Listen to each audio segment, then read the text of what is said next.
Hello again, my friends, and you are my friends, and welcome to a Talking Knockouts. A lot has happened since the last time we dusted the boxing gloves off, jumped in the ring, and discussed all things boxing. I'm, of course, joined by the true hero of the show, Matthew Phillips. Matthew, welcome in. How are you?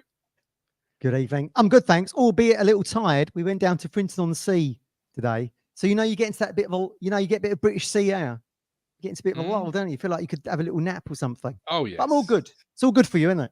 That's why they sent people down there to convalesce. Exactly. Because it was the sea air was traditionally good for you, and just as boxing is good for you. Not if you're the one taking the punches, granted, but if you're the one winning the purse and living in the big mansions, and you're the fan watching two exhilarating boxers go at it, it can be good for you. Yeah, absolutely. Yeah, I mean, look, Daniel Dubois might want to convalesce after his failed attempt to winning the unified heavyweight belts. Yeah. But let's start there. Usyk, Dubois, the low blow. Let's start there. Wasn't it? Is it? Well, exactly. I mean, look, this fight took place in Wrocław, Poland, on the western side of Poland. Yeah. So it's easy for you to say. I'm glad you said that one, because I wouldn't have had any chance. Or Wrocław. And of course, a lot of Ukrainians have moved over into Poland since the hostilities with Russia. And historically, I think they've had a lot of Ukrainian immigrants live there as well. So it makes perfect sense for Usyk, who's not fought at home since 2015, in about his 8th or 9th professional fight, albeit as a cruiserweight back then, to have a bit of a partisan crowd. Because I know you're a wrestling fan, Martin, the same as me. You all remember the Road Warriors. He's constantly been a Road Warrior in his career, really. So it made perfect sense. 45,000-seater stadium at the football stadium. They're one of the Polish top flights clubs. Now, this really should have been the date we saw the fight you wanted, Usyk versus Fury. Now, it depends who you believe. Now, if you believe, if you believe in the Usyk camp, Fury didn't sign the contract. If you believe in the Fury camp, well, there was too much to and fro in. And in the end, everyone said, right, we're not going to fight. And so the WBA said to Usyk, you either fight your mandatory, which is Daniel Dubois. We'll come back to that in just a second. Or you'll have to relinquish part of your unified belts. So you'd have to lose a portion of that, which is the WBA belt. Now, you might ask yourself, how has Daniel Dubois got himself a title shot ahead of Joe Joyce, having been beaten by Joe Joyce a couple of years ago? It was on my bingo card.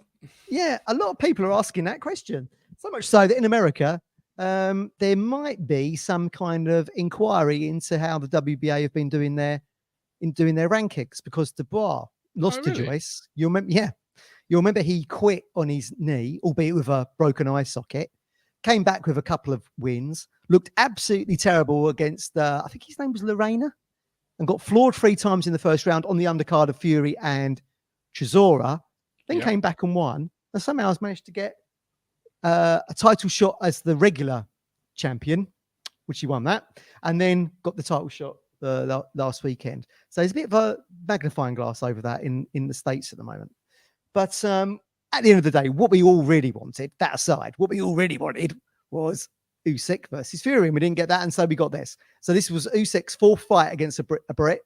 He's fought AJ twice, Bellew, and now Dubois. And really what should have been really a sparring session that you paid on pay-per-view, 20 quid or whatever it was on or TNT box office as it is now. Yep. And it would have been a sparring session had it not been for what you alluded to earlier, and this low blow that came in the 5th round. We've got a comment from Trevor. It says, and we do welcome all the comments. So if you are watching, get your comment in, or with your watch on catch up, get a comment in. Usyk should have taken the count for allowing to recover.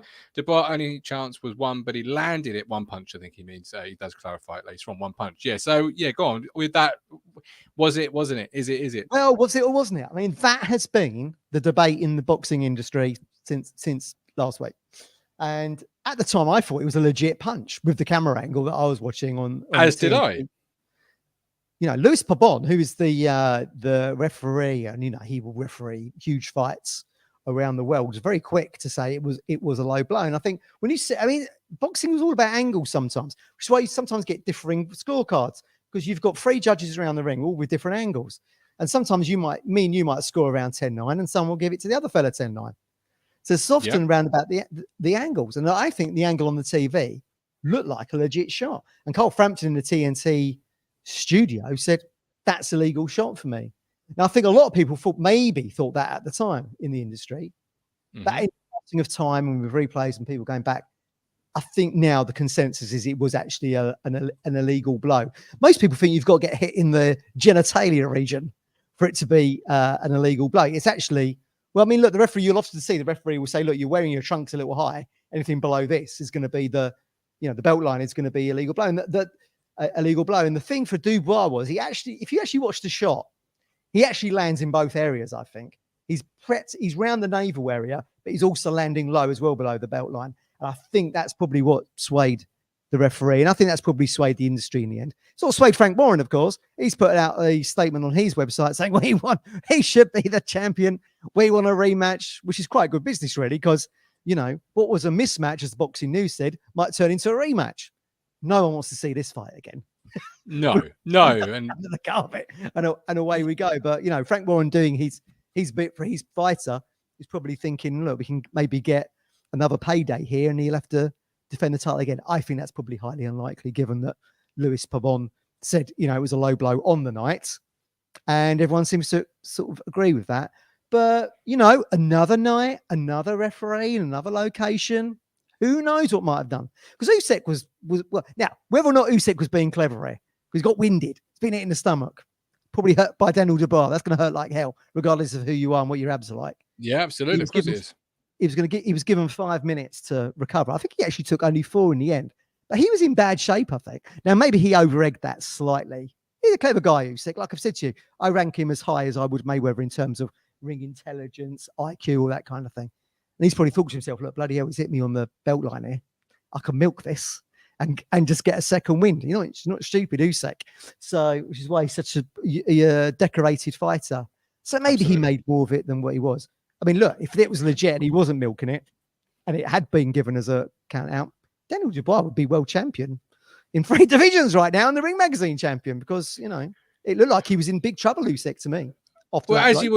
As you would imagine, Tyson Fury had a little bit of, not to say about it, but a little cheeky dig at Usyk and his pant line. Have you seen the picture in question? I'm about to put it on the screen.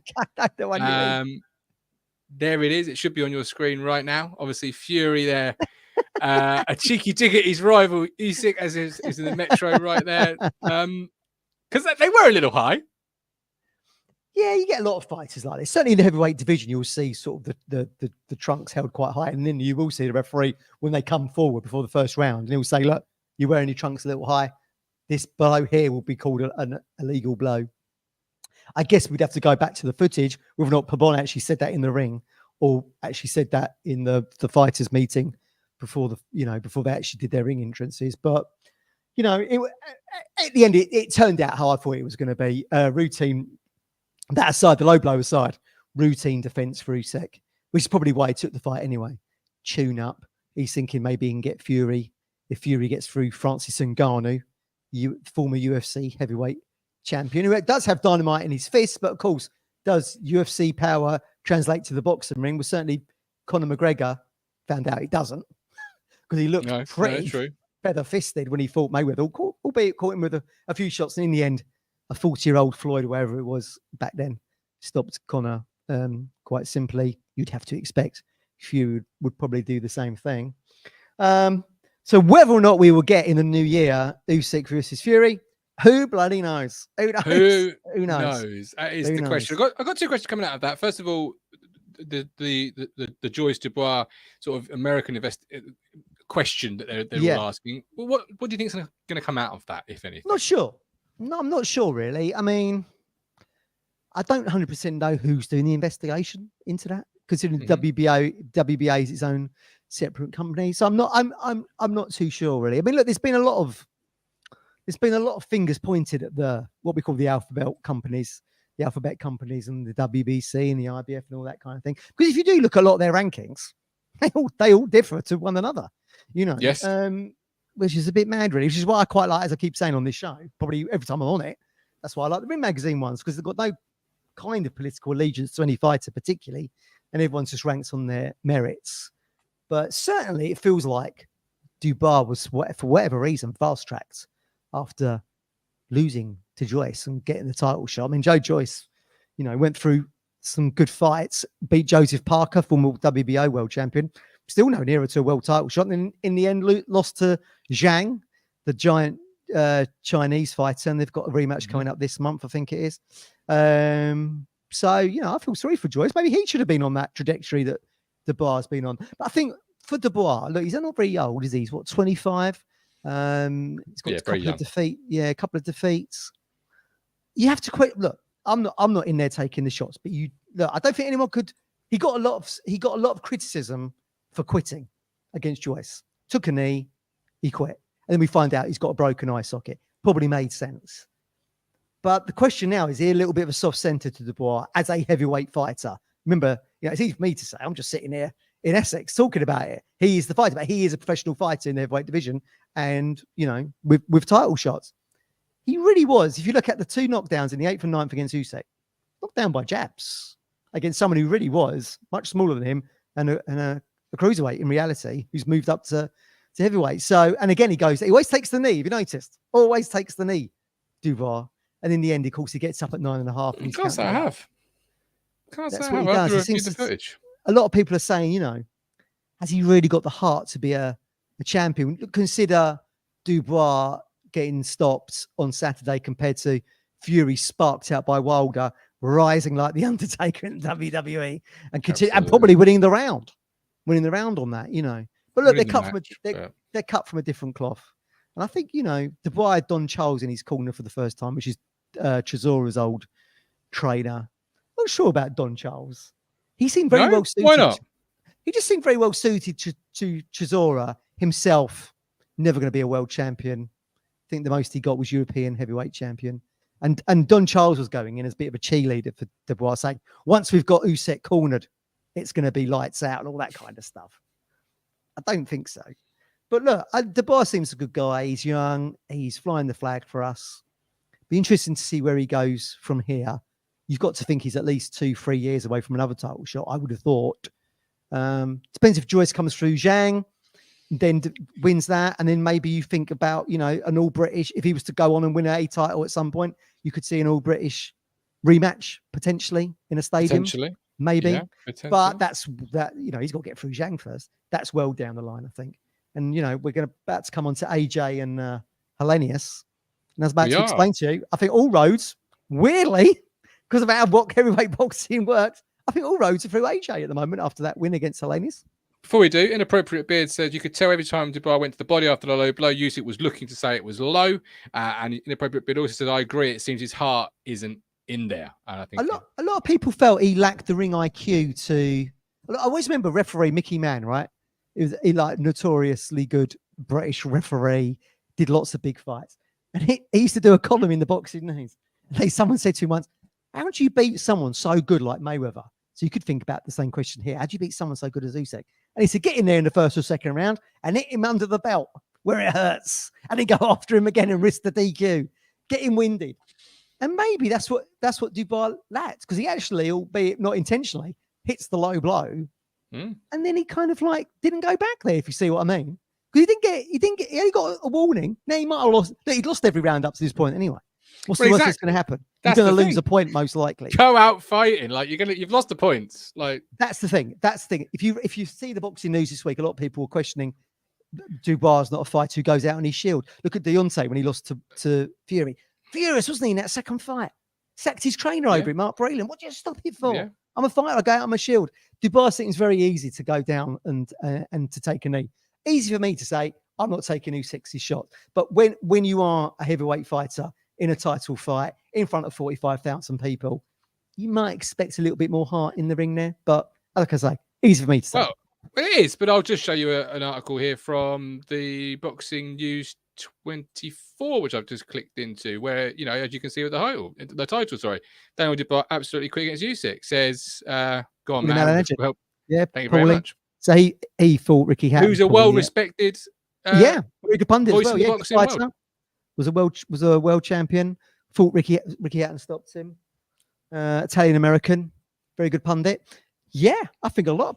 I think a lot of probably stateside pundits certainly are looking at that and thinking he quit. I think the British boxing media is a little bit kinder to Dubois, especially after the fact that people got like loaded in on him a little bit in the Joyce fight, then to discover that he had done his cheekbone in. I always think, if your vision's impaired, look to fight another day. I agreed with that. And look, Billy Joe Saunders did that against Canelo. But ironically, he had criticised Dubois for quitting for the cheekbone, gets the same injury himself, fights off. Saying the heat of the moment, I get it. But I think it's a long road back for Dubois now. Long road back. Inappropriate Bill also says, can't wait to see Fabio Wally join the upper ranks. We've got Jacob, who's a Town fan, saying, won't we sign anyone? We're live at 9 for Town stuff. Jacob, join us then. It might get a bit fiery. It might be a few jabs being thrown then. I think Fabio will be, he's, as I think, British champion. He'll be looking to get into that mix a little bit, and he might be looking at Dubois in a few fights' time. He will certainly have, even maybe Joyce as well, depending on how Joyce does against Zhang. I mean, look, Joyce is a little bit further down the road than what Fabio is. But certainly Dubois might be in line in the next few fights for him. Certainly. Dubois right at the back of the queue right now. Not too far away from Fabio, I would have thought. No, absolutely. So, AJ, talk to us about the fight that it seems like a while ago now. But was at the start, second week of August. Yeah, so, about the 12th, I think, wasn't it? Something 12th, 13th of August. Well, we were lucky to get a show, weren't we? Because typical, following hot on the footsteps of Conor Benn having adverse findings in his sample test, Dillian Whyte, not for the first time, has adverse findings in his sample test. So that was gone.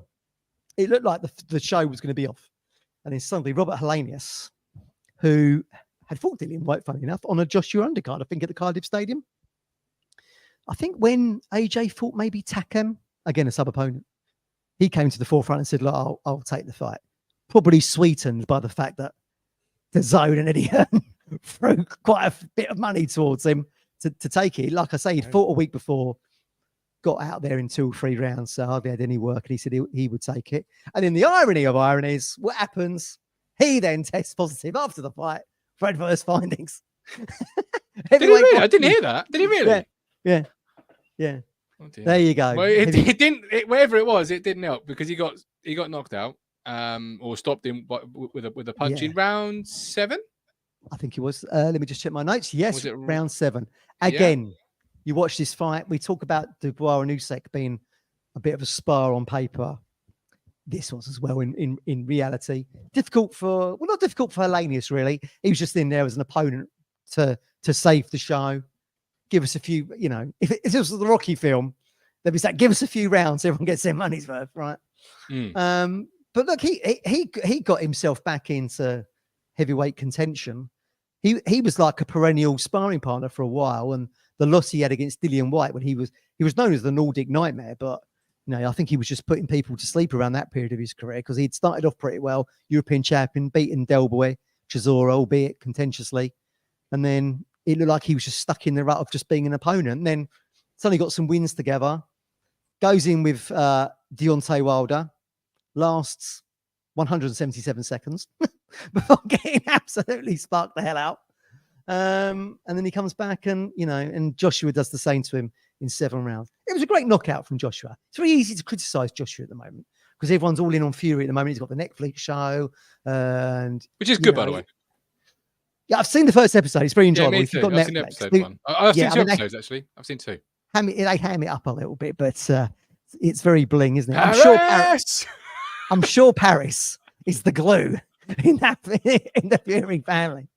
Absolutely. I've got to see my dog.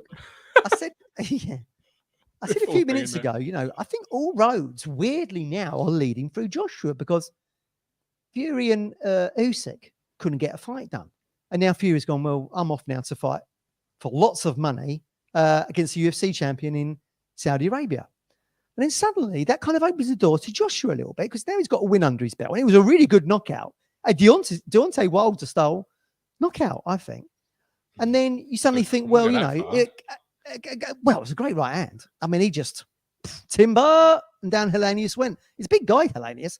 Anyone who can get over the top rope when they get into the ring as a heavyweight boxer, it's a big fellow. Well, and that was like a proper oak tree going down. It was a great shot.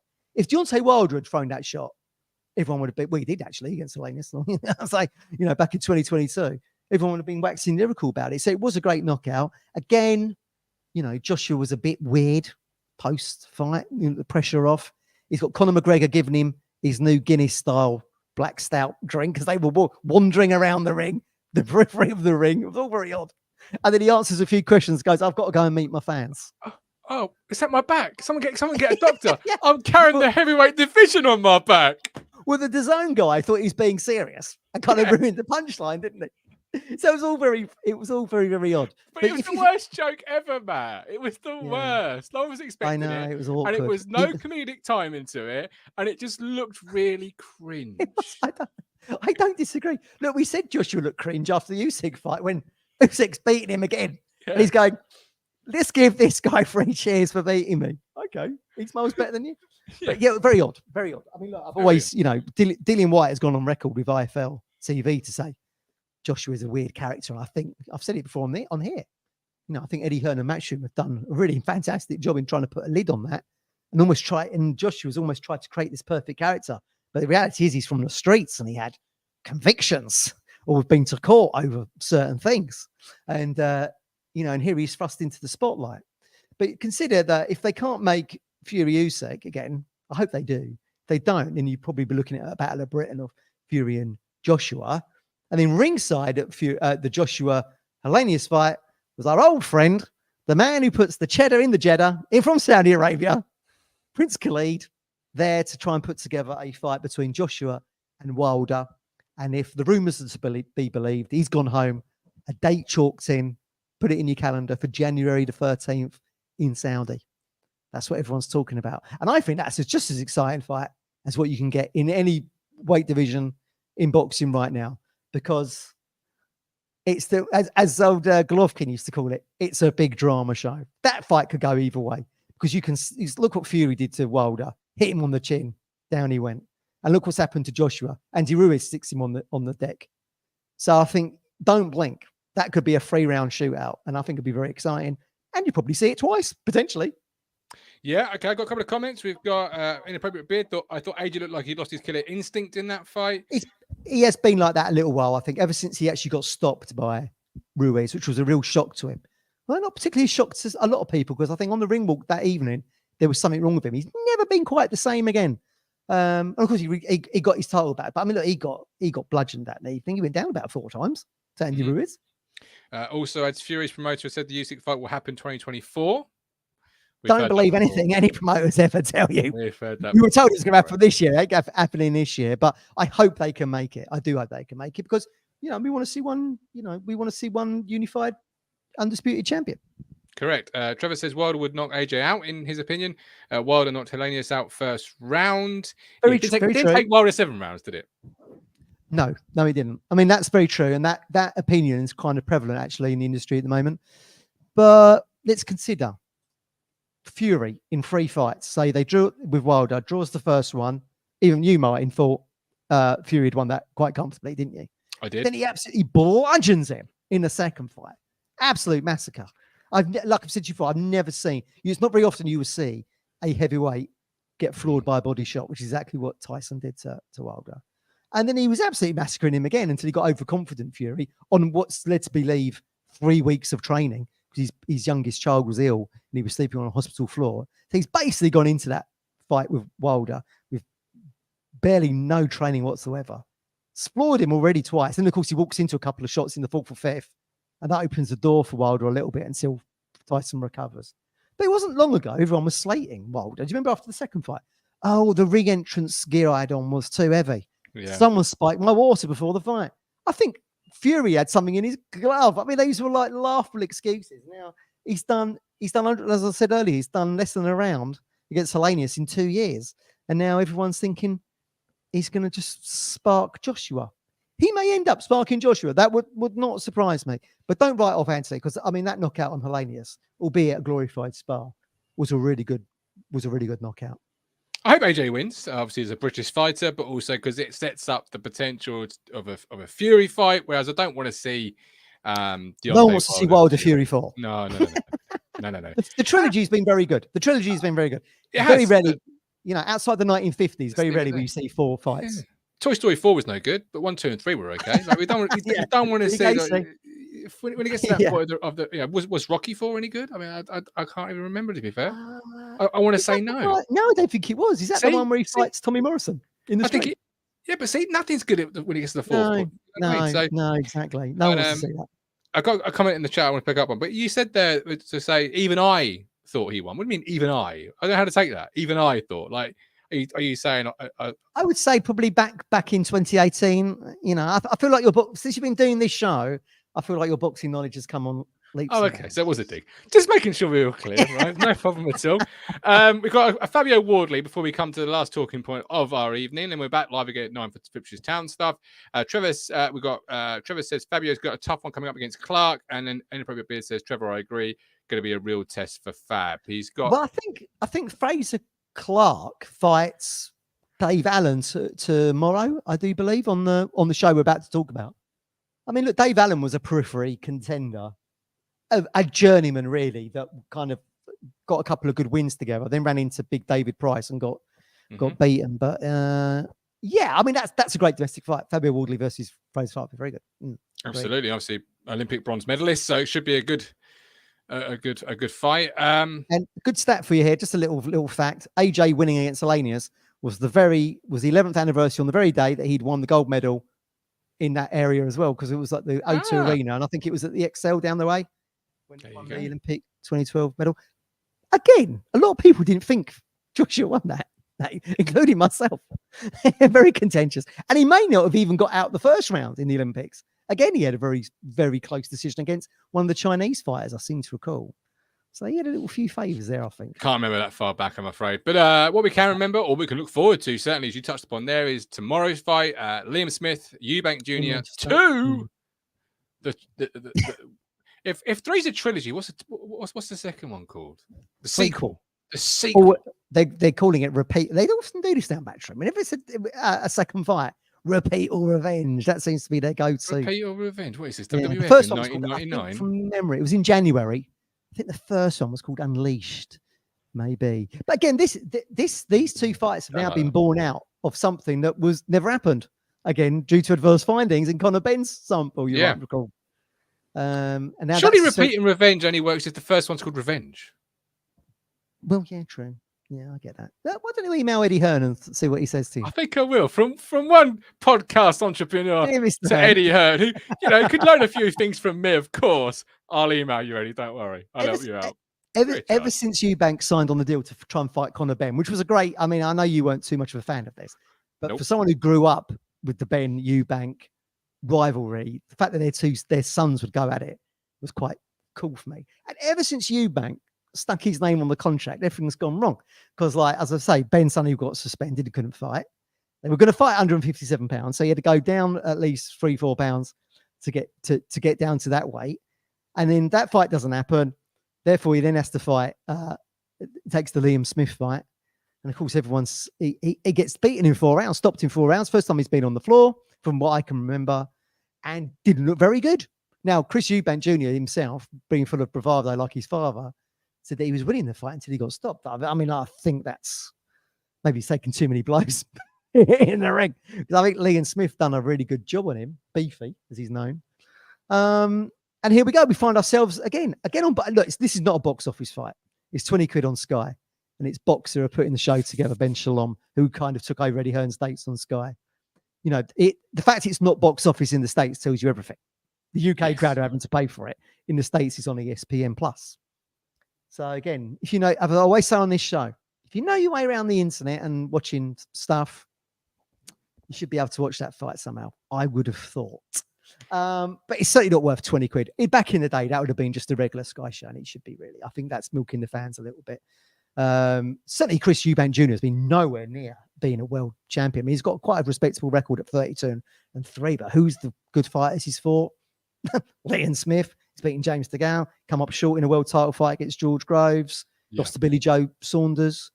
I mean, look, he's coming up to 34. His father retired at 31. I mean, what a stellar career Chris Eubank Sr. had. Two-time super middleweight champion and middleweight champion at WBO. So I feel like probably he's had. I think Senior thought Junior was going to have a real stellar career, and he really hasn't. To be honest with you. He really hasn't. I think if he loses to Liam Smith tomorrow, which I think is probably likely, the fact he got turned over in the first one, I feel like he probably could in the second. Again, maybe a late stoppage this time or on points. I think Liam Smith's got a little bit more seasoning with it about him. Fought Canelo Alvarez in the Dallas Cowboys Stadium in front of, how many is that, Martin? 90,000, 100,000? Yes, a lot. Yeah. 18T, is it? The 18T, yeah. Correct. I should know that as a Cowboys fan. But yeah, in the 80, yeah, I always think back to the old one that used to be on the front of Dallas. Titans of Dallas. 80,000. I thought it was 80. Oh, okay. But you probably got 20,000 on the ring floor, haven't you, as well? I'd have thought so. Yeah. So look, he's been on far bigger occasions, fought better fighters, I think. So is this the end of the Eubank dynasty? Maybe. Look. I know Harlem, his cousin, is fighting. He seems to be a domestic fighter, hasn't quite got the same. Name as Chris Eubank Jr. No. I feel like this could be the end of him, to be honest with you, and a career that what might have been. He won an IBO title. I think I can't even remember who he won that against. And you think to yourself, is that it? That's not even like really seen as a legit world title. It's not WBA, IBF. It's not gone quite as well as he'd hoped. I would have thought. No, he's got a respectable record, but not many names on there. So that'd be an interesting one to watch tomorrow and see what happens. I mean, look, if Liam Smith wins, there was talk of maybe him fighting Kell Brook. I think Kell's hungry for a fight. He's been calling out Conor Benn himself. If Smith wins, does Eubank have a last hurrah against Conor Benn now the suspension's been lifted? Well, that's what I was going to ask you. Could that be on the horizon? Win or lose in boxing, you never know. But maybe. Win or lose, could that be on the horizon? I think maybe from a kind of headlining aspect and a hype aspect.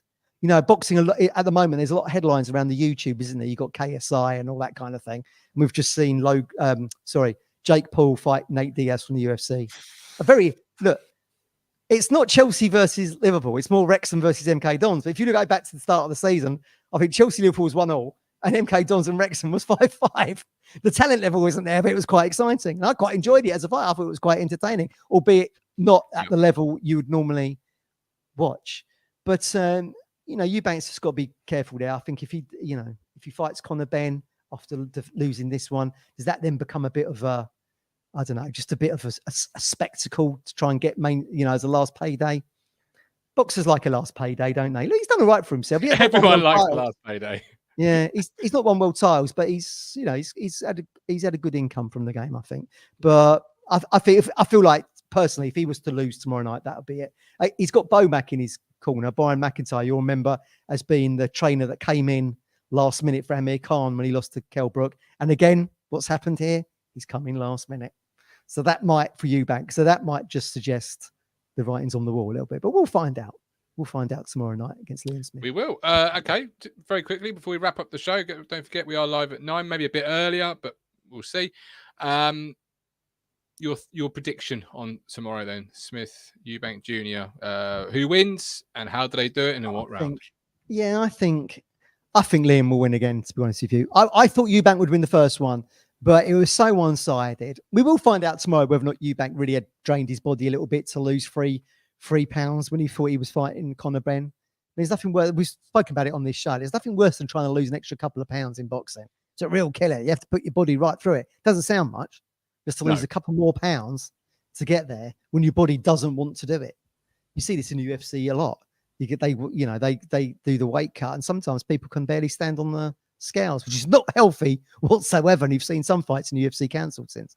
So the fact that Eubank Jr. had to kind of lose an extra couple of pounds, I think, wasn't good for him. And we've seen Roy Jones Jr., ironically, Eubank Jr.'s trainer for the last few fights. He fluctuated between weights and ended up getting sparked numerous times. So I think Beefy will probably win. Maybe a late stoppage, maybe. Don't know. I'll go points. I think I'll go points this time. Inappropriate bid. I agree. Smith to win, 4th round knockout, and 79 CPS would give Smith in 6 rounds. Just a little stat to finish on the undercard last week. I meant to say this earlier. On the undercard last week of Usyk Dubois was Adam Hamid, Prince Nazim's son. Made his debut. Yeah, lightweight. So he's now on the scene. And he fought a teenager from the Czech Republic.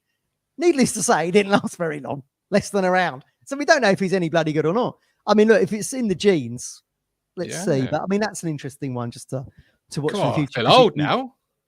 Yeah. You obviously got Campbell Hatton, who's had a run of Ricky Hatton's son, who's had a run of really easy fights. I'd argue actually even lost one of them. So be interested to see how Adam Hamid is matched going forward. But this is the issue I have with boxing. You got these next gen fighters come through, and you don't know how good they are because they just Red Guttridge, my favourite boxing commentator of all time, used to say on ITV, used to say, "He's just fighting a Mexican road sweeper." They just fight them for like 10 dozen fights until they fight someone decent. But I thought that was an interesting little thing. Adam Hamid, look out for his name moving forward.